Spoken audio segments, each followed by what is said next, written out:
dong bat hanobam lo. The Nongpoh Region Auto Owners and Drivers Association has lodged a formal complaint against former leaders Marcus Martin and W. Makri for allegedly misusing the association's name without authorization. The current leaders, Banasar Lingdo Nonglat and Elian Bai Tinsong, stressed that such actions were illegal and carried no approval from the competent authorities.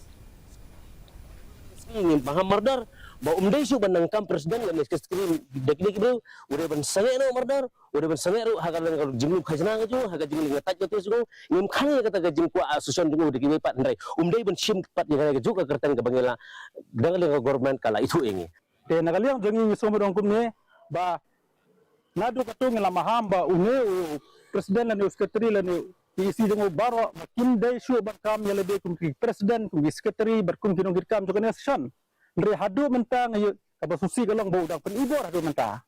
Te nagalia jini miso mendong sisndan mentah direct ngindong yo ba. Mentah ni ngin le daga kam ga batang ya ba.